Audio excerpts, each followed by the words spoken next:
introduce Professor Julian Hughes, and he's someone that wears two hats, both as an academic researcher in the philosophy of aging, Professor of Philosophy of Aging in the University of Newcastle, and also as a clinician, consultant psychiatrist in the old age. He actually has a PhD in philosophy as well as his medical training to consultant level. So he's one of these people that really does span both, two disciplines that are often not, I think, spanned in this way. So we're really looking forward to what you have to say about dementia, faith, and over to you. Thank you very much. And I want to thank all the organisers for arranging this. It's just been fantastic. I'm sure that the feedback up until this moment will be just fantastic. Would you like them to fill their forms in now? Yes. My first 5 minutes of talking, if you could just fill in those forms and hand them in, that would be great. That was a joke, folks. And yes, so thanks to all the organisers, and thank you all for being here first thing on a Sunday morning. So I work in at North Tyneside General Hospital, where I have input into a couple of teams. One of them is a care home team, and the other is a behaviour support service. Can everybody hear at the back? Is that yeah. Great. And so the behaviour support service is for people with behaviour that's challenging. They all have advanced dementia. Most of them are in care homes. And then I'm also the consultant for an inpatient unit for people with behaviour that's challenging. So I thought you'd like to see some pictures of Newcastle, which, as you know, is famous for shipbuilding and coal. Is in the grey north-east. And so this is what it looks like in the rush hour when I'm going to do my academic work. And you can see actually there are some cars parked in the top right corner there. And sometimes it gets really hectic, and it's very difficult to get to work. So that's that. So the title of this talk is Faith in Dementia, Authenticity and Neuroscience. And I know it's tedious when people stand up to speak and then they say, oh, they didn't really know what to say, and as if they didn't know what they're about to say, and so forth. But actually I have to say that having come up with this title, then when I turned to it a few weeks ago to think about what I was going to say, I then thought, gosh, I wonder what I thought I was going to say when I gave this title. So what I did was I wrote the 4 words down on a piece of paper, and then I stared at it for a little bit to see if that would help. And the reason I was finding it difficult was because I couldn't think, first of all, I thought that although I know there are people who are expert to do with faith and dementia, and I wasn't sure that I could say very much more that would be other than a little bit mundane about that. So that was one problem. The other problem was if I paired authenticity and neuroscience, and I couldn't for the life of me think why I'd done that. And so I wasn't sure about that. So I thought I would. So then I thought what I'll do is I'll just mix the words up and sort of talk about them in a sort of random fashion and see what happens. So the first pairing I thought I'd look at was dementia and neuroscience. And so some of this will be, I'm going to go through fairly briefly, and if there are people who don't understand neuroscience or don't understand about dementia want to ask me, then that'll be fine. And I'm sorry if I skate over things a bit quickly. But there's probably, again, I'm not going to say very much about this, because actually there's a lot to be said about it, of course. I mean, neuroscience has massively increased our understanding of dementia. And there are 2 particular ways which I might just very briefly highlight. One is to do with, of course there's making the diagnosis of dementia, and just in case there isn't any, there is somebody in the room who doesn't really know about dementia. Dementia is a sort of an umbrella term, so it's not one condition. There are probably about 100 different causes of dementia, and the most common type of dementia is Alzheimer's disease, but there are lots and lots of other types of dementia. And so neuroimaging helps us with the diagnosis of dementia, and in particular it helps us with some of the subtyping of those different forms of dementia. And so here in this next slide, which John O'Brien, who's here in Cambridge, lent me some years ago, is a slide which just tells you something about Alzheimer's disease. So on this side you've got a normal control brain, somebody of the same age as this person. But if you look at this, this is the temporal lobe, and that bit in the middle is the medial temporal lobe. And if you swap over to this person, first of all you can see that there's a lot more shrinkage of the brain, or atrophy. So this is the brain substance. And you can see all the black bits of sort of fluid or around the brain, and so there's much more fluid because the brain substance has shrunk. But if you look down at that medial temporal lobe, you can see that on both sides it's really shriveled compared to the sort of chunky thing that you've got on this side. So that would, and that medial temporal lobe is the bit where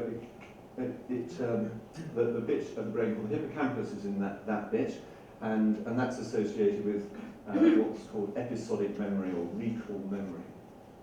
Now, this isn't definitive of Alzheimer's disease because you can get, you can get that sort of thing in other types of dementia as well. Like there's another type of dementia called dementia with Lewy bodies, and you can get that as well in that and other types of dementia. But it's much more common in Alzheimer's disease. So it's one of the things that helps a little bit with subtyping. And there are other sorts of scans you can do to help with subtyping. And then another thing that's happening, which so that's a little bit old in a way, that sort of technology. And I'm very conscious of expert neuroimagers here. So, but one of the newer things is actually that part of the pathology for Alzheimer's disease is something called amyloid. So you get these what are called amyloid plaques, and we'll see one of them later on, and in the brain, and they sort of disrupt the way the brain works. And so one of the new things is to be able to identify this amyloid. And what people can now do is identify the amyloid even before somebody's got dementia. So in this slide, and here, I want to be very assiduous to thank Professor Graham Galloway, who's from the Australian National Imaging Facility, and Professor Roger Aldridge, who's from the Melbourne Brain Centre Imaging Unit, for letting me use these slides. And so again, I'm not going to sort of explain this in any detail, but this is a healthy volunteer, and this is someone who doesn't have full-blown Alzheimer's, but they have what's being called prodromal Alzheimer's, and you can see that everything's brighter, and it's because they've been injected with a radioactive substance which is called Pittsburgh compound B or PIB, and it gets attached to the amyloid. So you can see here's somebody who essentially is sort of normal, but you can sort of already pick up that they've got this pathology going on. And the point about this is that, I mean, this then raises philosophical issues, because actually you can do this in people who have absolutely no sign of dementia at all, and yet you can still pick up that they've got amyloid. There are probably a number of us in this room who have amyloid at this very minute, and so the sort of philosophical, ethical question is, what do you do about that? And of course, there's a huge amount of uncertainty as to whether just because you've got a bit of amyloid doesn't mean you're going to get dementia, and the answer is probably no. Lots of normal people probably have it as well. So that's what I'm going to say about the neuroscience of dementia. And if you want me to say any more, then you'll probably discover that I've exhausted my repertoire of things to say about it. But anyway, you can see that but there's quite a lot to be said about dementia and neuroscience certainly helps us to understand dementia. Well, what about the connections then between dementia and faith? And here, you know, I am really conscious that there are people who are expert on this in the room, and I don't want to say very much about it. But I suppose when I was last here, a couple of years ago, we had some discussion about something called lucid episodes. So people with dementia, who can suddenly say something with full sort of meaning and understanding, seemingly, but then it sort of goes away again. So just very briefly, they'll say something that's obviously very meaningful, even though perhaps they can't speak at all, or they can hardly speak. And so that's something I'm going to show you an example of. And then I suppose there are all sorts of other things. I mean, just in the way that music seems to be retained for longer in dementia. So too do certain sort of faith practices. So people can remember hymns, they can remember rituals and services and so on. So all of those things can be useful even as the dementia sort of progresses. But I thought I'd just show you this, and again, there are a few people in the room who were here a couple of years ago, so they'll already have seen this. But this was from our, it was actually from the unit that I was working on at the time, and Audrey Ball was the chaplain. And she was talking to this lady called Ellen, and this is how Audrey described it. She said, as her illness progressed, Ellen could no longer receive the sacrament and was often distracted and fidgety. We would sit and hold hands for a while, and then I would say, shall we say a prayer now? That's the best, she never failed to reply. On a day I shall never forget, and before I could start a prayer, Ellen, in her gentle way, said her own prayer. Dear God, you are all that matters. Help us to be happy. Help us to be welcoming. We need each other. So this is somebody who couldn't really communicate very well, and certainly she was in a unit with severe dementia, and yet she was able to come out with this. So that's an example of that sort of lucid moment. All the other things that one might say about faith and dementia, I'm going to skirt over just by showing you this systematic review of spirituality and dementia, which is now a few years old, but I'm sure the situation hasn't changed hugely. And I won't read out everything that's on the slide, but it's just emphasising the various different ways in which spirituality or faith can help people with dementia, or can be relevant to people with dementia. So there's the particular spiritual needs. There are also the review also highlighted literature about effective strategies for assessing spiritual needs. And I'll just say something very briefly about that, because we had a very keen specialist registrar who wanted to look at whether in our service we were picking up people's spiritual needs. And she was trying to get the stuff. She did about, you know how you have to do these very boring audit cycles. And she did about 3 of these audit cycles where she would make some sort of changes in the notes, or go around giving talks to try and encourage people to ask simple questions about people's faith. And interestingly, it just never worked. We just continued to have a tick box at the front of the notes, which occasionally would be ticked to say religious or something like that. And occasionally would say what the person's religion was. Then there are things about, in the literature you can find formal guidelines about religious interventions, and there's some evidence that being religious and taking part in religious activities can help with mood and so forth. But of course, as with almost all systematic reviews, the bottom line was that most of the studies were of poor quality and so on. So rather than linger over that, I'm going to just press on. And so I wonder I'm still wondering what I was going to say about faith in neuroscience. Oh yes, I remembered. Again, I'm just going to highlight some slightly old literature, just to sort of, in a way, just to show the sort of that there is a certain amount of depth to all of the way in which all of these different notions intersect. So here's a bit of work which shows that religious behaviour is associated with a smaller right hippocampus, so that's that bit of the brain we were looking at before. And here's another bit of work, again looking at the right temporal lobe, so again that's that same bit of brain that we were looking at, where if there's atrophy there, you get these various different symptoms like loss of face recognition, odd behaviours, but also hyper-religiosity in 15% of these people with right temporal lobe atrophy. And then this paper here, which was about a particular person who became hyper-religious and started doing these odd things like saying the Hail Mary 600 times a day, having these sort of mystic experiences, and then this decreased, but then she still started to do things like give lots of money to charities. This went along with a couple of other sort of symptoms: loss of sexuality, loss of interest in sex, writing copiously, and all of this forms this syndrome called Geschwin's syndrome, and Van Gogh had that as well. So a number of ways in which neuroscience can be used to look at what it is to be religious. So that's interesting, and it's not definitive, I don't think, this literature, but it's sort of pointing us in the direction of particular bits of the brain that might be involved in religion and so on. But the question, I suppose, is what are we going to make of all of that? Anyway, so having done that, I was then back staring at my 4 words again, and then I decided actually that I would focus on the word authenticity. Now I want to say a few things about authenticity. I know some of you are making notes, but there is a handout in the pack, which does, I think, contain almost everything that's on the slides. although it doesn't contain any of the jokes. So if you want to know that, if I do make any jokes, then you might have to know those now. Well, the notion of authenticity is derived from the Greek meaning genuine, and usually it's understood as the idea of being true to yourself. And so people often quote Hamlet, "This above all, to thine own self be true."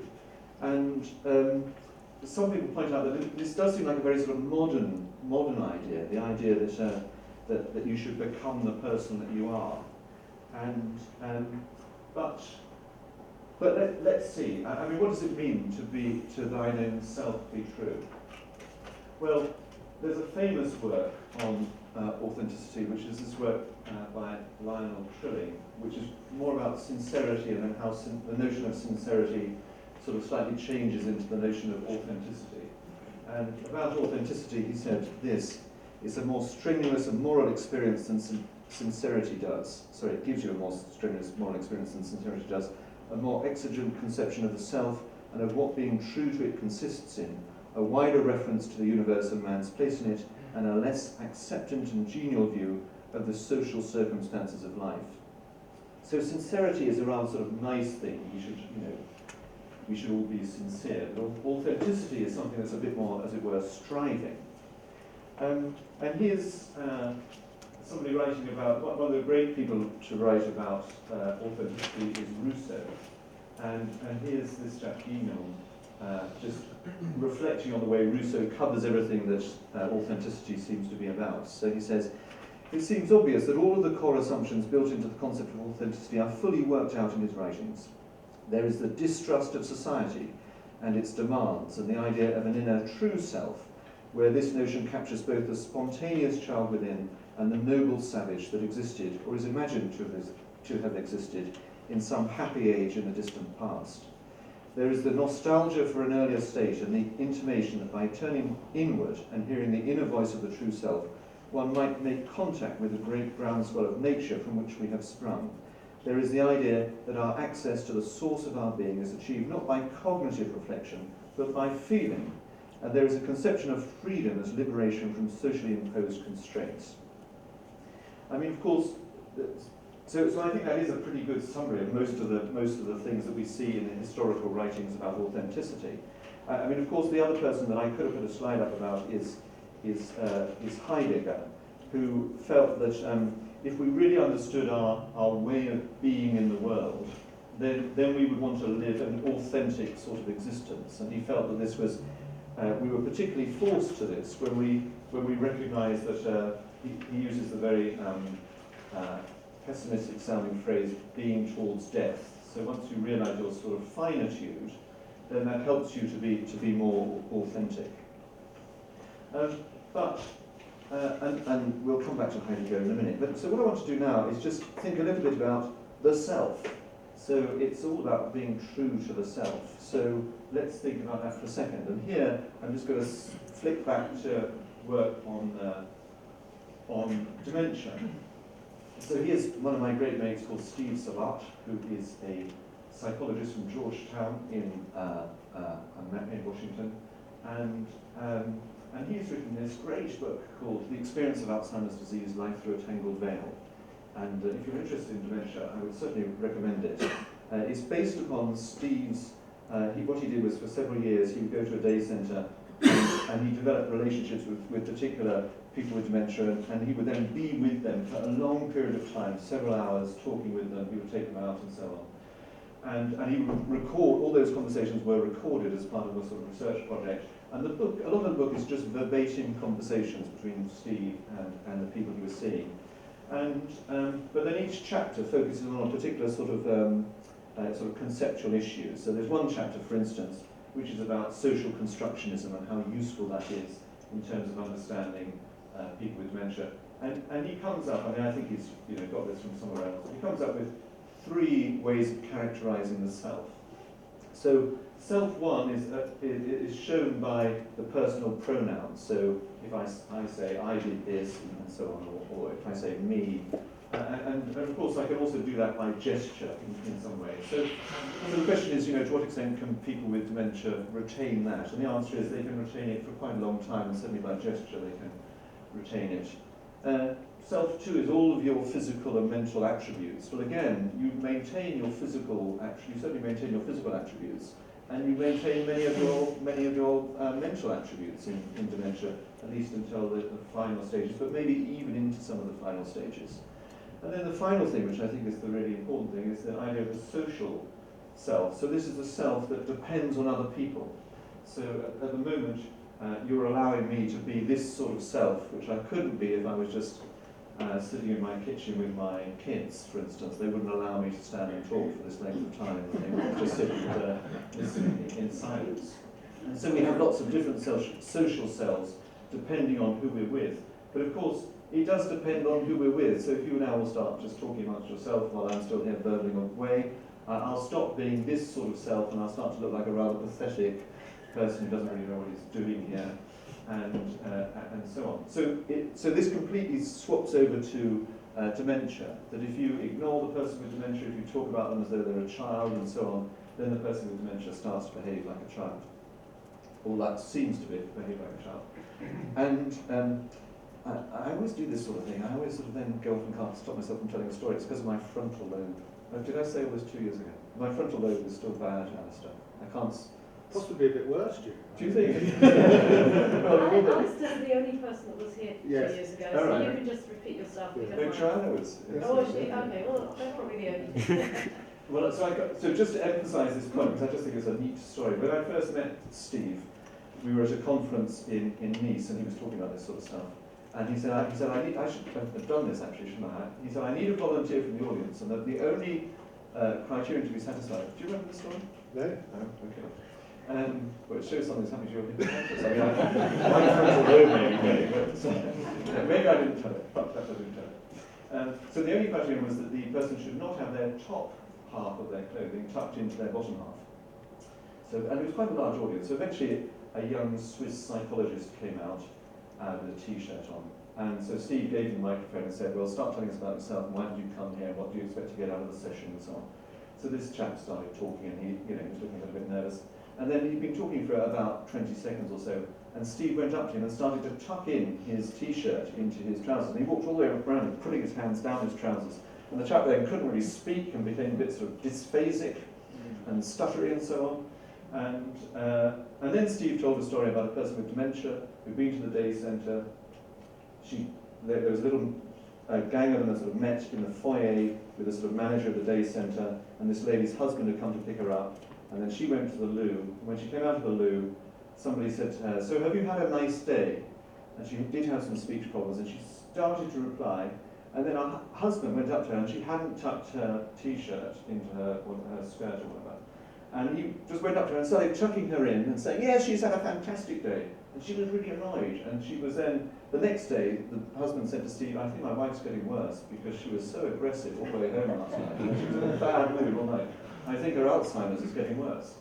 And so that's an example of how, you've got brain pathology, but the social environment can make that worse.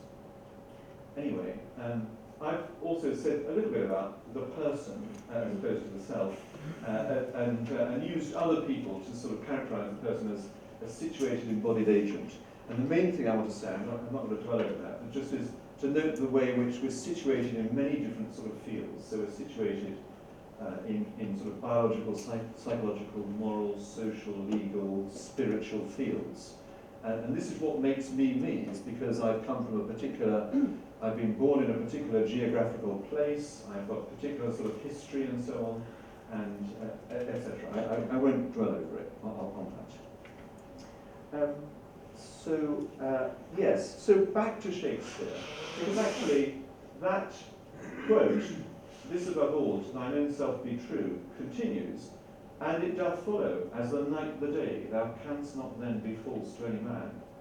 So even in that quote from Shakespeare, which isn't particularly about authenticity, but it shows that when you're thinking about the self, actually it's not just to do with the self, it's then to do with how that, if you're true to yourself, it has an effect on how you will be with others. So even that famous quote, "To thine own self be true," is actually about other people.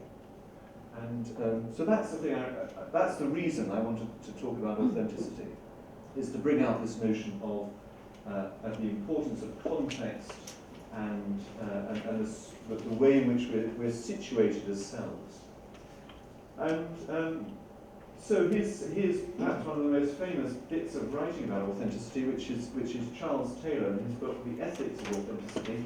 And I think this is just a fantastic quote, where he says, otherwise put, so he's talking about this problem of the self, and whether it's just the inner self or as it were the outer self. And he says, otherwise put, I can define my identity only against the background of things that matter. But to bracket out history, nature, society, the demands of solidarity, everything but what I find in myself, would be to eliminate all candidates for what matters. Only if I exist in a world in which history, or the demands of nature, or the needs of my fellow human beings, or the duties of citizenship, or the call of God, or something else of this order matters crucially, can I define an identity for myself that is not trivial. Authenticity is not the enemy of demands from beyond the self, it presupposes such demands. So, so that's that. So there is this, and a lot of people have sort of picked this up, this idea of being true to yourself, but on the other hand, the self just conceptually involves others. There are various problems to do with how we characterize authenticity. And I just thought I'd highlight this work by this chap called Ferrara, Alessandro Ferrara, who's written about it, and using some of the psychodynamic literature. And he's come up with these 4 words to, as it were, characterize what authenticity is. So by coherence, he means a sense of narrative. And I mean, he says more than that about what he means about coherence, but I'm just summarizing it as a sense of narrative. Vitality, he talks about the experience of joyful empowerment, which results from the fulfillment of one's central needs. The experiential interests of the person with dementia being worthy of love and esteem. Under depth, he talks about self-knowledge or self-reflection, but also sort of relational autonomy and the capacity to be alone. And under maturity, he talks about coming to terms with the facts as they are in the world, and he mentions a certain congruence between our ideal self and the actual potentials of our real self. And then, I thought this was rather nice, he says it also is to show an ironic acceptance of one's finitude. So maybe taking us back to that sort of Heideggerian notion of being unto death. Well, so just now moving a little bit to think about authenticity and neuroscience. And I suppose picking up a little bit, well, maybe not saying much more than what some of the things that Dan was talking about yesterday, which is just to reflect on the difference between a causal account, the sort of causal account that you might get from neuroscience, and on the other hand, the sort of constitutive account, the account of what it actually, so if you think of something like memory, the causal account would be, if you're thinking about episodic memory, would be something about what's happening in the hippocampus in the brain. But the constitutive account is the account of what it is to remember. So when Edward Thomas said, yes, I remember Adlestrop, what was the content of that?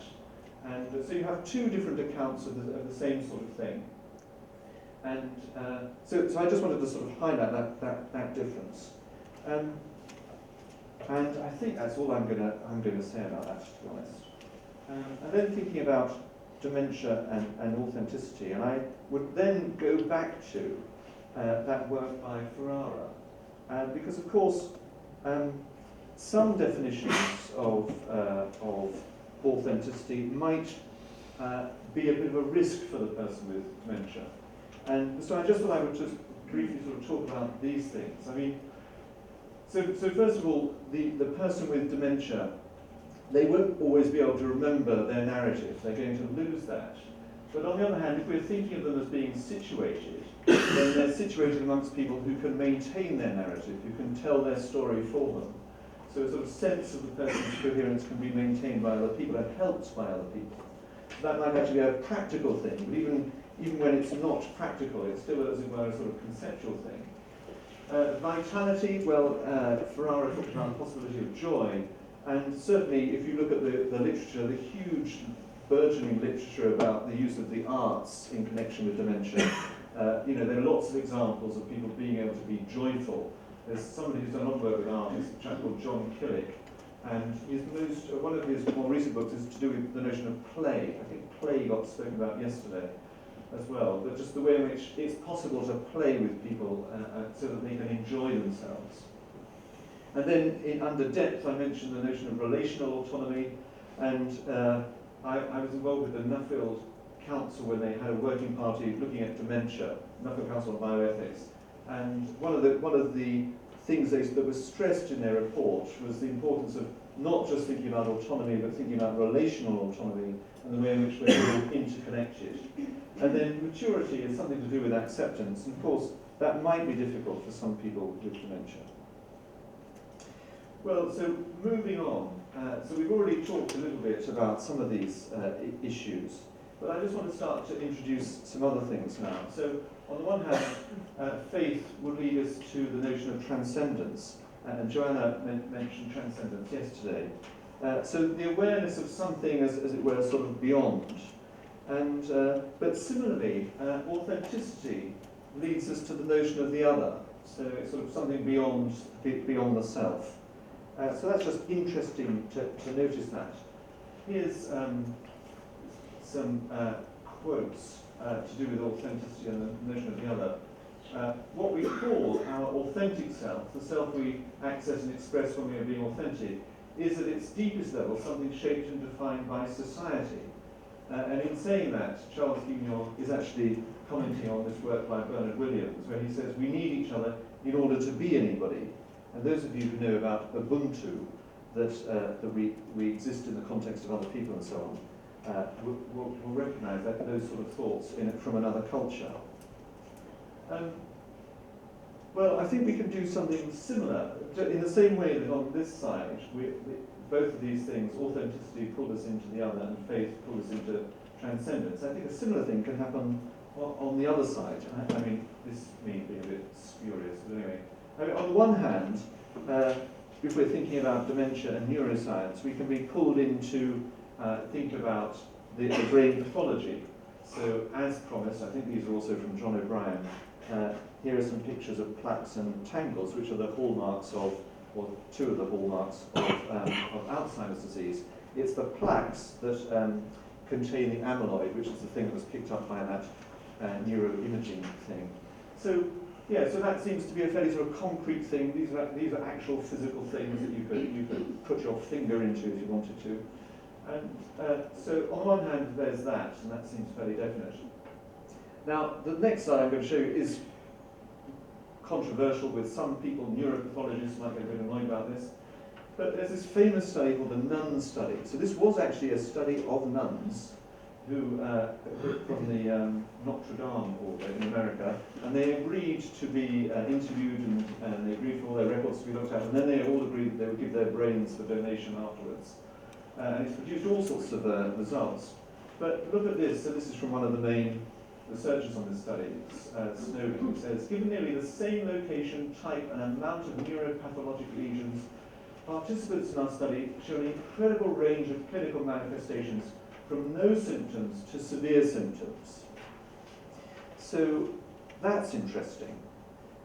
So they found people with lots of plaques and tangles, but actually very little symptoms in the world, as it were, and then they found the reverse, not much pathology, but really quite symptomatic. Now, there are lots of things to be said about this. If there were real, there might be real neuropathologists in the audience, they would start to tell me, but you know, that doesn't take account of some of the vascular changes and so on, which might make the picture a bit clearer. But nevertheless, I think that what we then start to see is that partly from that sort of thing, but also from the work of somebody like Steve Sabat, that context starts to seem important. And so it's really, you know, putting those things together. We've got brain pathology, but we've also got the importance of the sort of context. And which, for me, raises questions about the sort of the meaning of things. I mean, meaning is something which, as it were, depends on context. I mean, I'm going to come on to say something a bit about Wittgenstein shortly, and so he famously said that the meaning of a word is shown really by its use. So we don't learn words just individually; we learn them as part of something. So brain pathology has a role in the context of something, and our understanding of things will be in that context. So here's the fantastic Mary Midgley, and here I have to thank Darren Thwaites, who's the editor-in-chief from Trinity Mirror Northeast, who said we could use this image of Mary. And this is what she said, and I think this is a fantastic quote as well. She said, "People sometimes say that the human brain is the most complex item in the universe, but the whole person of whom that brain is part is necessarily a much more complex item than the brain alone. And whole people can't be understood without knowing a good deal about both about their inner lives and about the other people around them. Indeed, they can't be understood without a fair grasp of the whole society that they belong to, which is presumably more complex still." So although it's good and important to understand the brain pathology, actually we also have to understand that within this broader context. And so on one, this was again mentioned yesterday, perhaps by Dan, and I'm not sure, but this sort of thought of, on the one hand, something sort of pushing us back into looking more and more into the brain, and on the other hand, something pushing us outwards, looking towards the world. So here's a picture of the world, and we've got these elements in it. And so I just wanted to say something about. Well, one thing to say is that there's a lovely paper by Mary Midgley called, which then appears in a chapter in one of her books, called "One World but a Big One." I don't know why I like it so much. It seems funny to me. But what she's saying by that is that, what she means by that is that it is just one world, and it's one physical world, but it's not just a physical world. It's also big enough to include things like values and so forth. So here we've got this notion of the other, and that leads me on to talk a little bit about Heidegger again, and his talk about sort of being in the world. And he says typically our being in the world is being with, so we're sort of being with other people.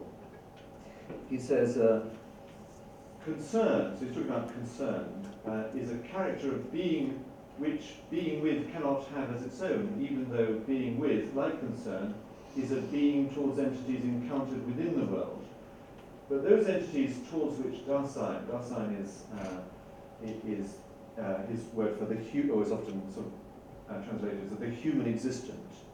So both those entities towards which Dasein as being with comports itself do not have the kind of being which belongs to equipment ready to hand. They are themselves Dasein. These entities are not objects of concern, but rather of solicitude. So that's typically Heideggerian complex language. But he's saying that human beings, they have one sort of concern towards things like the things on the table here, but they have another sort of concern when they meet another human existent. And he's just pointing to that are immediately, conceptually, because we are as we are, our relationships are of a different sort of nature. So it's not just the concern that I have that I've got things around me. It's something deeper, which is then translated by this word solicitude, that we then must have as a conceptual thing between human beings. And he goes on a little bit later to say, even concern with food and clothing and the nursing of the sick body are forms of solicitude. Welfare work is grounded in Dasein's state of being as being with. So he does make some sort of a link with this sort of conceptual thing, and actually the sort of work that we do in healthcare. So that's my picture, which is getting more and more complicated. And what I want to go on now to do is then just go back a little bit to, so we've got the world, but now I want to go back and talk a little bit about the self and the world. So have a good trip back to Morpeth. Actually, see you around.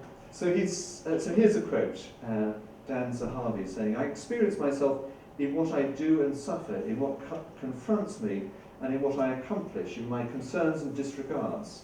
I am acquainted with myself when I am captured and captivated by the world. Self-experience is the self-experience of a world-immersed self, or to put it differently, our experiential life is world-related, and there is a presence of self when we are worldly engaged. And then here's a quote about the self and neuroscience. And so these writers say, selves are experiential, ecological, and agentive. They are often engaged in reflective evaluations and judgments. They are capable of various forms of self-recognition, self-related cognition, self-narrative, and self-specific perception and movement. In many of these activities, selves are more in the world than in the brain, and they are in the world as subject more so than as object. The project should be the study of what happens in the brain when the self as subject is engaged in the world, in specific actions and in specific social contexts. So it's sort of showing us the importance of, so we have these notions like the self and so on, and we can become sort of ethereal about what that might be, but it's being really rooted in the world by these authors. And then I want to go on and say a little bit about transcendence. And so I just want to say something quickly about transcendence. And again, Joan mentioned Jaspers yesterday. And a lot of authors, when they read his book, psychiatrists, when they read his book, General Psychopathology, don't really notice that he also had things to say about transcendence. So this, in a way, doesn't say very much that's startling, but he says transcendence signifies both the method to practice spirituality and the state the successfully transcending person arrives at. Transcendence is meant to signify human nature as open, as able to go beyond itself in conceiving, behaving, socializing, in short, the being of the mind as a whole. So again, he's sort of pointing towards the way in which the mind as a whole reaches out to things. And then it's a bit awful to quote myself after just quoting Jaspers, but anyway, if I can.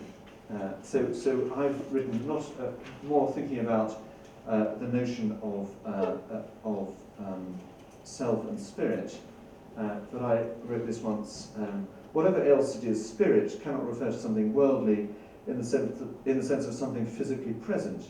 It may be immanent in the world, but it is not part of the physical furniture. Our only access to the spiritual is through worldly things, whether these are sunsets or human smiles. So it is part of the world. The spiritual dwells within a sunset or a smile, perhaps. It is immanent in this sense, but it is transcendent too, in that it goes beyond the physical features of the sunset or smile. The going beyond is a key feature of the notion of spirit that I wish to capture, which is to say that I want to point to the transcendent as a defining feature of what spirituality is about. But this entails that I do not fully know what it is that I'm pointing at. It is beyond. There is something mysterious about the spirit. Spirituality is a manifestation of our openness to mystery. So again, to go back to my picture, there's a sort of sense, you might wonder why transcendence is within the bounds of the world. You might think transcendence should be beyond it. But I suppose I'm making the point that we get to transcendence from within the world. And there's another good quote from Wittgenstein about coming up against the sort of boundaries of what we can make sense of, but through language. But then that, as it were, pointing to something beyond. And I suppose our notion of spiritual beings will be that's again is something beyond. We can sort of get so far, but then there's a sort of mystery, as it were, beyond that. Well, I am now going to finish very shortly, but I'm going to finish with just a few quotes from Wittgenstein, just because I like Wittgenstein, and I was going to say, and he liked Cambridge, but he didn't really, did he? He hated it. But so these are quotes from the Tractatus, which was his early work, and there's lots of talk about how his early work developed into his later work, and of course we're not going to get into any of that. But he says this: the sense of the world must lie outside the world. In the world, everything is as it is, and everything happens as it does happen. In it, no value exists, and if it did exist, it would have no value. If there is any value that does have value, it must lie outside the whole sphere of what happens and is the case. So on the one hand, that can look as though it's leading us towards logical positivism, and to sort of saying that they're just the facts, it's just the facts of the world. But actually, I think there's something subtle going on there, because actually he seems to be saying, no, there might be something beyond, it's just we can't say anything about it. He goes on then to say, it's clear that ethics cannot be put into words. Ethics is transcendental. And then, just almost to hammer these points home, at the end of the Tractatus, there are these really quite odd statements that he makes, where he says, it's not how things are in the world that is mystical, but that it exists. There are indeed things that cannot be put into words. They make themselves manifest. They are what is mystical. So again, sort of pointing to this notion of something beyond. I mean, this sentence up here could almost be a translation of, not quite a translation of, but a sort of modern account of Thomas Aquinas' proofs of the existence of God, that actually that the world, as it were, sort of points to the need for some sort of creator. And what in my understanding of this was given to me by somebody called Herbert McCabe, who is many of you will know is a Dominican, and he said that the word God signifies the ultimate radical question, and the ultimate radical question is why something rather than nothing. So if that's the way of putting Aquinas, well then Wittgenstein was saying exactly the same thing. Why something rather than nothing, and that points you to sort of beyond. Okay, well now we've talked about the self and the world and so on, and now just to finish, and I'm sorry I'm going over, but I just want to show you a bit more Wittgenstein, because I just love Wittgenstein. And he said some fantastic things about the soul, in a way. He said the human body is the best picture of the human soul. So, in a way, again, you can take that as being a sort of positivist thing, that there's nothing, it's just the body, it's just the boring old body. But actually, you get a sense reading Wittgenstein, well, if you're predisposed to read Wittgenstein in a certain way, but actually he's saying more than that. There's something else going on. And in fact, he then says elsewhere this, the face is the soul of the body.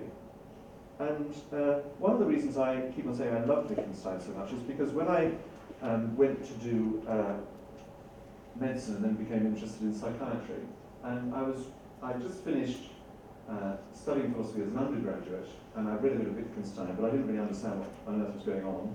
And then I then started reading books about the life of Wittgenstein. And one of those books was by somebody called Maurice O'Connor Drury, who was a friend and pupil of Wittgenstein, who then went into medicine and then went into psychiatry. And Drury recorded a lot of these conversations with Wittgenstein. I don't mean recorded, he wrote them down. And there was one day when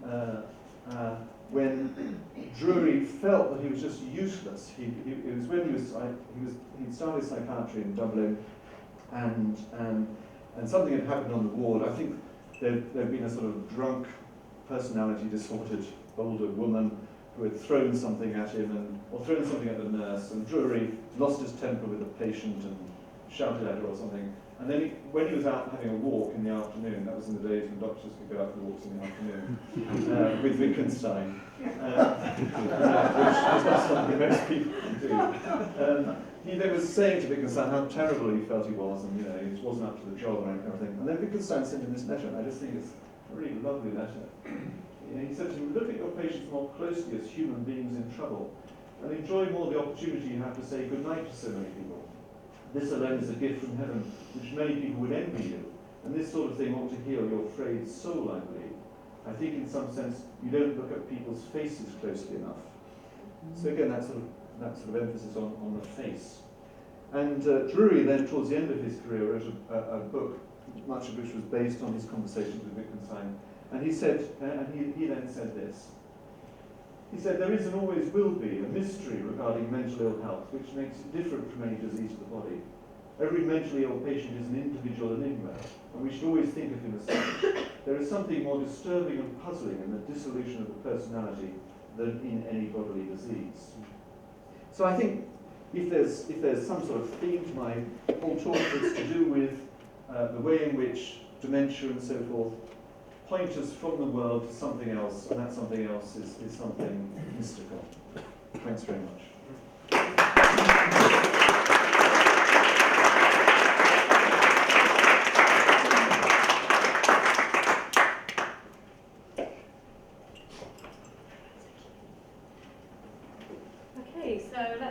have some questions. Come here. Thank you very much, Julian. I found that very reflective talk. Give me lots to think about. When I think about people with dementia or brain injury, I often find myself using the word personhood, and I see it's in the title of one of your books. But you haven't mentioned it in this talk today, so I'm beginning to wonder what I mean by personhood. I want to know what you meant by it, because you've used other terms that might be similar, like situated self, authenticity. So could you clarify that a bit for me? Yeah, thanks, Bob.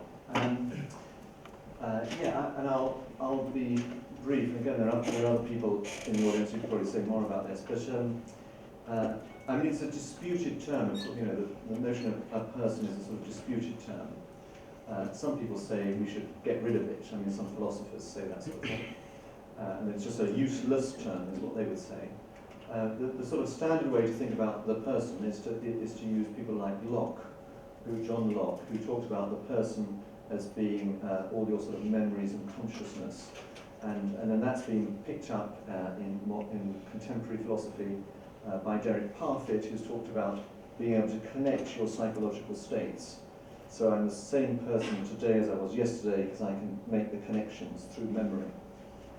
And there are complexities here because there are different things like personal identity being the same person compared to the nature of what it is to be a person. So there's sort of slightly different things that are being talked about. And it's possible for us, and particularly me, to get a bit confused about those two things. The trouble with that Locke-Parfit view is that it is a threat to people with dementia, because it's saying that to be a person you have to have those interconnecting memories. And of course, if you have dementia, you lose those interconnecting memories. So then philosophers, ethicists have written that in later dementia you're a different person to the person you were in early dementia. And some philosophers, Dan Brock, for instance, has said when you've got severe dementia, actually you're not a person at all, and you'd be better off if you were a horse or some other form of animal than being a thing with dementia. So I don't like that line. So that's why I like this idea, which I've gleaned from people like Charles Taylor, of the person as a situated, embodied agent. And then you'd have to think about all of those terms. Embodied literally means having this sort of a body, so that, you know, what I am as a person is also to do with you know, my genetics and what's happening in my gut and things like that. But also embodied is something more than that. That Charles Taylor at one time says, even our understanding is embodied. So just the way we are in the world, the way we deal with the world, is done through our bodies. The body, Merleau-Ponty says something about the body as the medium of, I can't remember exactly what the quote is. It's the sort of medium through which I experience the world. So the notion of embodied can be elaborated. You'd have to think carefully about what you mean by the notion of an agent in the context of somebody with severe dementia. But I mean, even gestures. I mean, there's somebody called Wim Dekkers, who's a physician in the Netherlands, who wrote about the issue of feeding tubes and what to do when the person's trying to pull out their feeding tube, whether it's a peg tube or a nasogastric tube, and what that means. And he says, well, actually, you can sort of have sort of embodied agency. So what he wanted to argue is that these things are pulling these things out are not meaningless. You know, you might say, oh, it's meaningless, they don't know what they're doing, let's tie their arms down and then we can stuff the tube up their nose and they can't do anything to it. But he says, no, actually, these people do still have some sort of agency, and it's shown by their bodily movements. And that's the sort of thing that Steve Sabat would want to emphasize as well. But then both those notions are within this notion of being situated. So we understand the person's agency by understanding the way that agency is situated in all sorts of different fields. And you understand the person's embodiment as well. It's a sort of situated embodiment. And in any case, the notion of being embedded or situated is also part of what it is for me to be the person that I am. And as I said, I'm the person that I am because I was born in St. Thomas's Hospital in London, and presumably if I'd been born on the other side of the world, I'd be a slightly different person in some way, and so on. But you know, plus all the other ways in which I'm situated, all the other fields in which I'm situated, like having been brought up in a particular sort of faith, and having been to particular sorts of schools and so on. So that's what I mean by the notion of a person. One of the things I think is good about that way of characterising a person is that it's not circumscribed, so that it's always open to somebody or to us to try and keep personhood alive by some other means. We're not going to close it down. Somebody else might express their personhood through art, somebody else does it through something else, maybe through some sort of gesture or whatever.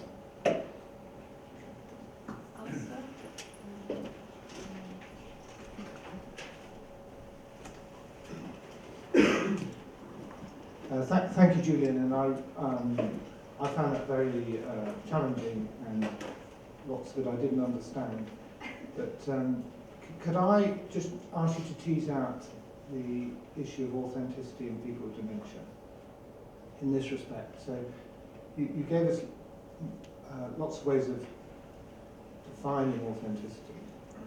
Some of them were an experience that the person has of drawing on their deep self. Some of them were observations from outside of whether this person was in continuity with their context and relationships. Would you agree that in the person with dementia, the first must be diminished, the experience that a person has of their own authenticity must be diminished, and yet the observation from outside could be retained, that they still lie within the same network of relationships and coherence and vitality and all of those things. So is there a danger that we are palliating ourselves by saying because we can define this person as being authentic from the outside, that we are imagining that they have the same sense of authenticity for themselves that someone without dementia might have? Yeah, no, I think that's a very good point. And there are a number of things to say. One is that, and this is the sort of cheating answer, is to say, of course, authenticity also applies to all the people around the person with dementia. So the question is then, how are we as the carers true to ourselves when we've got somebody with dementia? So you might want to focus on that for a bit, and but then we might want to say, well, so you know, I'm going to sort of put this crudely. So you might think, well, that's all very well, but here is somebody who is totally dependent, not talking, not doing anything, and so aren't we just somehow sort of fooling ourselves or making ourselves feel better by pretending that they're in some way still a person and not just some flesh and blood or whatever? Well, one response to that might just be to go back to my, what I was saying in response to Bob about what it is to be a person. You might say, well, it's just not true that it's just a lump of flesh lying here that needs to be fed and watered and toileted and so on. That actually, this is somebody who was born, they were brought up, they had this history, they've been one of us, they've moved around, they've been famous professors in Cambridge or whatever, and they still need to, or maybe they haven't been famous professors in Cambridge, they've just been ordinary people on the streets of North Tyneside. But we should regard them in a certain sort of way because of the way they're situated in their histories and everything else. So that would be one response, to say, well, as it were, stuff it. I don't mind that they're not doing anything. Nevertheless, because of what they've been and because of the nature of our encounters with other people, we need to treat them in a certain sort of way. So that would be one sort of response, looking at our authenticity and about the nature of their personhood and sort of thinking harder about that.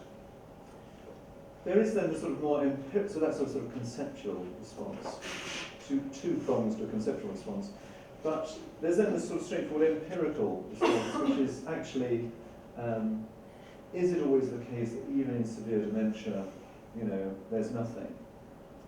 And because people sometimes, there have been people who've written as if people with severe dementia are like people with persistent vegetative state, and which isn't actually the case. You would know more about this than I do. I don't think the brains of somebody with a severe dementia and somebody with persistent vegetative state are the same.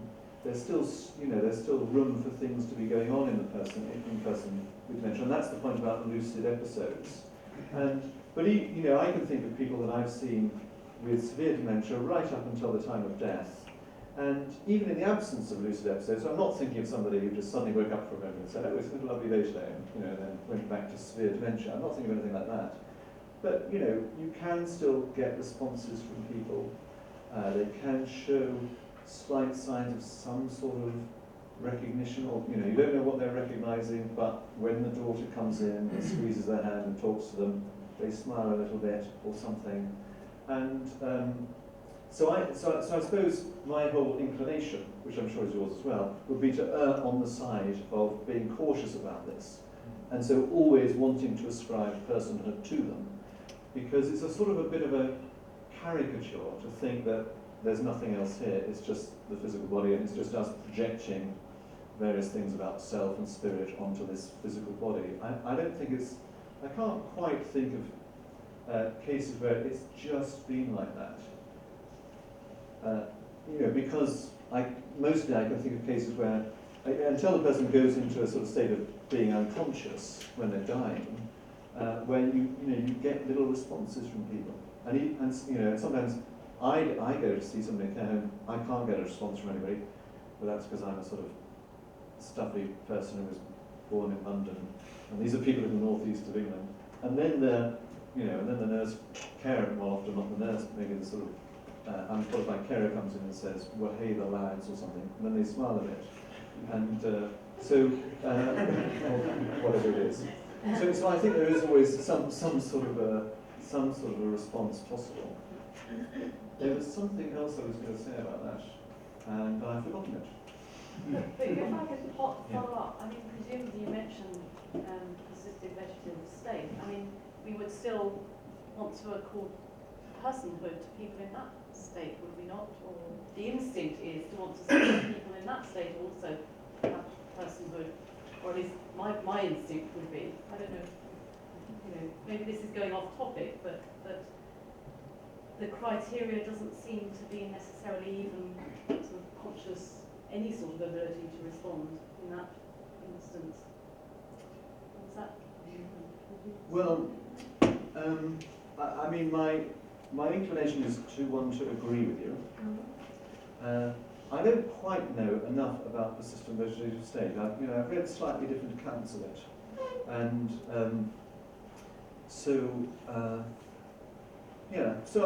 I think if I'm going to be true to my notion of a person being a situated embodied agent, with an emphasis on situated, then I have to say I agree with you.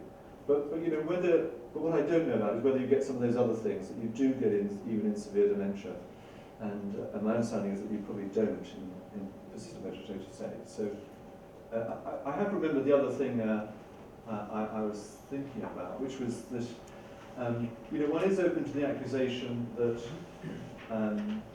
that actually you're sort of saying that everything's okay. You're saying, oh, no, it's still a person. There's a person lying here. It's still a person. Because often, family carers will say exactly the opposite. Their instinct is to say, he's no longer the man I married. He isn't here. He's gone. He died a few years ago, or whatever. And if you're just there, sort of bullishly saying, no, he's a situated embodied agent, then you're not going to get very far with them. So you can look a little bit callous, so you have to recognise, that there are other things going on. And one of the other things is, of course, that people are talking about not really about this notion of personhood, but they're talking more about things like personality or right at the far end of the row, and then we'll come in along that same road. I think so too.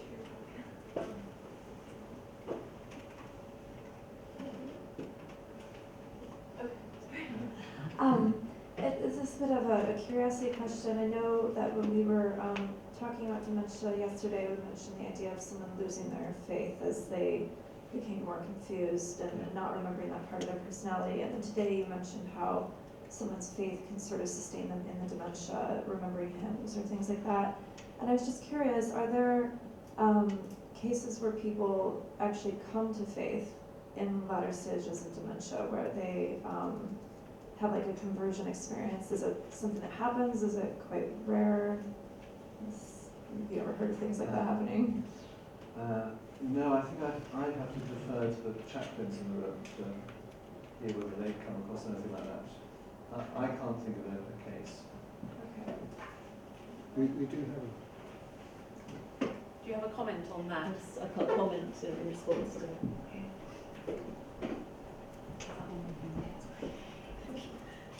Thank you.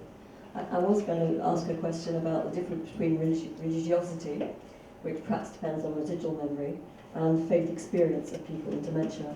And I'm actually looking at the faith of people in dementia, but actually a big question for me is, can you come to faith in dementia?